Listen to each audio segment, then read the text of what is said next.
How we doing, YouTube? Nick Pratap here, Next Gen Rehab.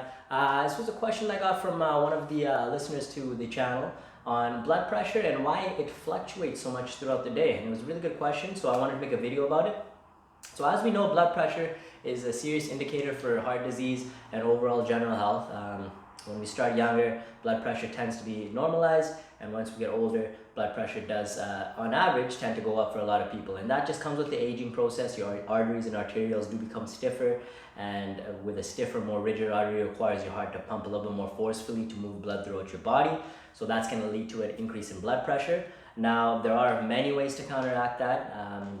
The proper lifestyle, whether it's through exercise, diet, if you're a smoker, not smoking, stress, those are things we have control over, and that will definitely diminish the rate at which your blood pressure may tend to increase. But there are certain things we cannot run, like for example, testosterone and for men going down at an older age, that's a little bit of a protective hormone. For females, it's when you go through menopause, we see a more significant spike in blood pressure. But at the end of the day, we want to know why blood pressure fluctuates so much. And that really comes down to many different factors, right? It really comes down to your level of stress sometimes. If you're really stressful person right before an exam, right before a big event, if you're going to give a speech or something like that, your blood pressure will go up. You're releasing a lot of hormones, you're releasing our neurotransmitters in your body, adrenaline's getting released, that has a huge cascade pathway in your body, and that's going to tend to jack up your pressure as well, okay? It becomes problematic if you're chronically stressed, all right? That chronic elevation in all those hormones, neurotransmitters, and adrenaline will eventually lead to your arteries becoming stiffer long term. And like I said, stiffer arteries means your heart has to pump and work a lot harder, which can be problematic for you down the road. How about diet? If you're eating a lot of foods higher in salt, right? If you're eating very heavy, large meals at a time versus a good portion size. Salt jacks up your BP because it requires you to retain water. Where salt goes, water does flow, and that increases your blood volume, all right? And increased blood volume, you'll find after eating a salty meal, examples, something with a lot of soy sauce, Chinese food, that sort of thing.